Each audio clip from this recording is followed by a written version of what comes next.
Yang keempat, mempersiapkan skenario. Ini penting. Karena jangan sampai karena ya, mungkin awal-awal ini memang harus dipersiapkan dengan sungguh-sungguh seperti kalau kita main drama gitu ya. Karena ada orang tua yang mungkin nggak biasa, ada orang tua yang memang talentanya dia tuh bisa ngomong apa saja dan nggak perlu direncanakan dari awal gitu ya. Nah, kalau seperti itu, skenario ini jangan cuma dipersiapkan satu, ada beberapa. Jadi kalau saya memikirkan ini, skenario ini pada waktu lowong saya, seperti saya mau tidur, itu otak saya yang paling senggang itu pada waktu otak mau tidur itu kan kosong gitu ya. Apa ya enaknya besok main apa ya sama anak saya ya? Kan ibu kan tahu, ibu punya mainan apa saja. Kira-kira main apa saja dengan anak kita yang membuat anak kita senang. Nah, nanti kalau kita sudah mendapatkan apa itu, nah tinggal nanti caranya bagaimana supaya kontak mata terjadi setiap waktu, terjadi sesering mungkin. Dan kalau bisa nanti setelah begitu kontak mata dengan kita bisa memperpanjang kontak mata itu menjadi berkelanjutan. Jadi satu kontak mata ada yang jadi macamnya gini, kontak mata berkali-kali atau begitu kontak mata kita bisa membuat kontak mata itu dipertahankan sampai seberapa Anda bisa mempertahankan atau seberapa menariknya skenario Anda. Itu yang terjadi di sini. Terus untuk kontak mata ya dan mendengar, biasanya gini, anak-anak ini kebanyakan itu kayak sound system itu mereka itu nggak stereo, tapi mereka itu mono. Jadi kalau kita minta anak kita melihat, melakukan kontak mata, nah itu mungkin masukan auditorinya jangan terlalu banyak. Karena anak-anak ini tidak bisa dalam waktu yang bersamaan melihat dan mendengar. Jadi mungkin lihat, berikanlah informasi audio, informasi visual. Auditorinya itu cuman ya enggak, cuman mungkin suara, mungkin kita ambil pesawat, kita mengeluarkan suara pesawat, tapi dia kan lebih memperhatikan pesawatnya. Nah, seperti itu. Kalau kita mau dia lebih mendengarkan, maksudnya memberikan instruksi, ya berikanlah instruksi itu, tetapi jangan demand eye contact. Ini saya ngomong bukan untuk setiap anak ya. Ada kebanyakan anak-anak seperti ini. Bukannya dia tidak bisa melakukan kontak mata, tetapi dia kontak mata sambil mendengar. Kalau Anda memberikan instruksi, dia mau mendengarkan instruksi itu, maka dia mengalihkan pandangannya dari mata Anda ke lain tempat. Nah, kalau Anda amati anak kita memang masih seperti itu, ya jangan dipaksa. Karena kalau dipaksa, dua-duanya hancur. Dia juga melihat, dia tidak bisa melihat atau mendengar, pilih salah satu lah. Gitu. Nah, tadi yang saya ngomong skenario lebih dari satu. Jangan cuma satu.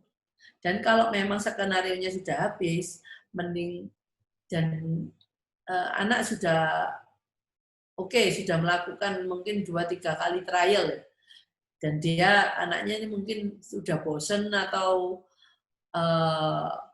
kitanya sudah tidak tahu mau gimana lagi, lepas anak itu. Jadi nggak perlu mempertahankan bahwa schedule saya sama anak saya 30 menit loh. Nah, tapi ini baru 10 menit ini. Ya nggak apa-apa. Kalau mamanya sudah kayaknya daripada kita membuat bosan anak kita sendiri, akhirnya aktivitas itu nggak fun, lain kali kalau kita memanggil dia lagi, anak akan sulit atau sulit untuk mau datang ke kita lagi. Jadi jangan paksakan sesuatu hal berdasarkan schedule atau apapun ya. Yang perlu fun. Kalau kita bisa membuat sepanjang kita dengan anak kita itu kita melakukan hal yang fun. Fun itu bukan cuma untuk anak ya, tapi juga dari sisi orang tua juga harus merasa fun.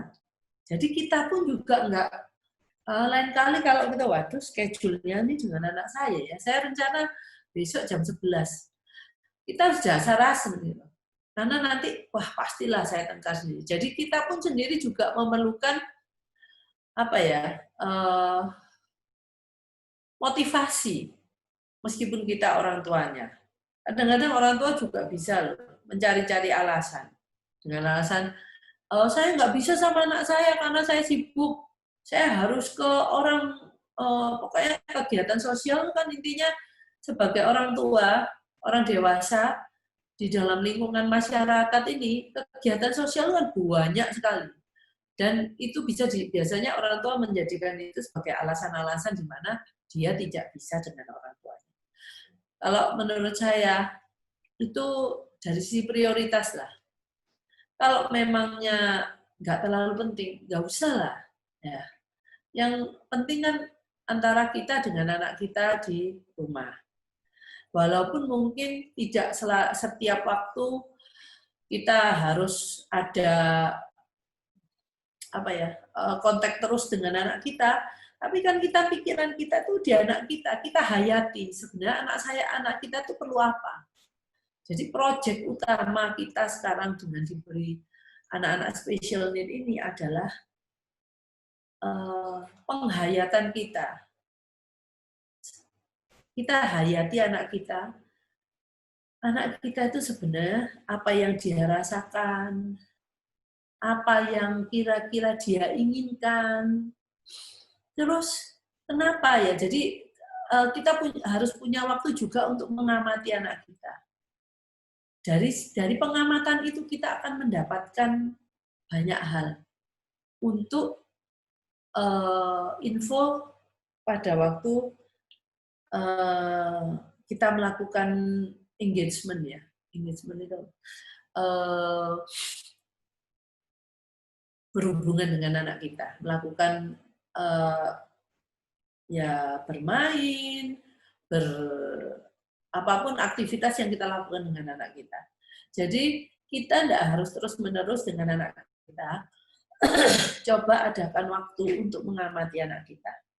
Pada waktu kita mengamati anak kita, coba mungkin kita jangan masukkan atribut kita sebagai orang tua yang sangat mencintai unconditional love. Kita bisa orang tua kan mencintai anak tanpa syarat. Nah, kalau itu dimasukkan kadang-kadang kita kehilangan gambaran objektif mengenai anak kita itu sebenarnya apa sih? Karena ketutupan yang tadi itu unconditional love itu. Jadi mungkin Anda pada waktu pengamatan itu mungkin dudukkan Anda sebagai orang yang mengamati sesuatu objek, ini adalah pekerjaan saya. Jadi saya goal saya adalah membuat bla bla bla. Saya melihat anak saya terus gimana caranya dia bermain, gimana waktu mungkin dia makan, gimana dia minum, itu butuh pengamatan orang tua. Supaya kalau kita terlalu involved terus-menerus, nggak ada sesi pengamatannya, kita akhirnya juga masuk ke dalam lingkaran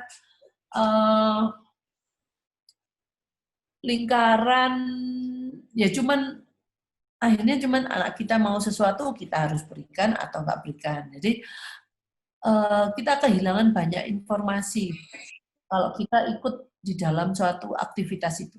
Jadi bukannya saya ngomong ibu nggak boleh beraktivitas, boleh, tapi harus ada sesi pengamatan terhadap anak. Terus yang selanjutnya adalah kalau kita mau melakukan sesuatu, perhatikan lingkungan. Lingkungan yang minim distraksi. Nah, kalau mamanya kita melakukan kontak mata, nah, di mall yang ramai atau di tempat ulang tahun ya. Memang sekarang mall sekarang sepi. Terus ulang tahun sekarang nggak ada anak ulang tahun. Sebenarnya sekarang kerumunan itu sudah nggak ada. Tapi saya akan memberikan contoh. Setelah ini mungkin saya tidak tahu kapan kan pasti akan terjadi seperti itu lagi. Atau di rumah sedang ada ini mungkin saudaranya belajar online, di mana suaranya gurunya harus pakai speaker. Terus di lain tempat, di ruang yang sama, ibu mau melakukan kontak mata dengan anak, dengan cara memanggil-manggil dia. Nah, kalau anak kita fail, ya nggak salahnya. Karena anak kita itu, ada banyak anak itu yang seperti kalau kita rekaman sound system, merekam sesuatu. Kalau kita ngerekam pakai sesuatu, mungkin pakai handphone kita, pasti pada waktu kita mendengarkan rekaman itu kembali, ada hal-hal yang nggak kita dengar pada waktu itu, yang nggak kita sadari bahwa kita mendengar. Nah, karena kita punya selective hearing ya, kita bisa membuat diri kita berkonsentrasi terhadap suara tertentu, mungkin suara orang yang sedang bicara di depan kita, dan kita mengabaikan suara background. Nah, jadi kita punya kemampuan seperti itu. Nah, kalau anak-anak ini kebanyakan yang saya tahu mereka itu menerima semua sama kuatnya. Nah, itu yang membuat mereka itu bingung. Mana yang mau didengarkan lebih dahulu, atau pada waktu dia mungkin pengen mendengarkan salah satu, dia tidak bisa, gangguan dari yang lainnya itu sangat besar. Sehingga dia fokusnya ke kita itu kadang-kadang sangat sulit. Gitu. Bukannya dia nggak mau, tetapi ya kalau kita mamanya seperti kalau mamanya kita belajar di ruangan pesta, nah itulah nggak ngomong aja susah, mau ngasih tahu apa lagi ya nanti aja ngomongnya, seperti itu. Nah memang ini kemampuan ini biasanya kalau mamanya ini terjadi dan Anda ini melihat hal ini sangat mengganggu, anak kita mungkin sudah distraksinya sudah minim. Tapi anak kita masih rasanya lihat ke sana kemari atau ada suara dikit dia sudah noleh. Nah, kalau saran saya untuk hal ini adalah kita pakai biasanya anak saya dengan auditory integration training itu bisa membantu untuk anak-anak itu untuk membedakan suara foreground dan background. Tapi nggak kita bicarakan di sini. Nanti aja kapan-kapan kalau kita ada kesempatan, kita akan bicara itu.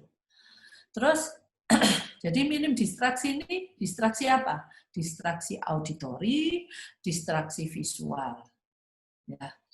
Visual itu gini, mungkin jadi kalau saya di rumah, carilah satu ruangan. Kalau nggak ada satu ruangan, mungkin satu corner ya, satu tempat di mana itu kalau anak kita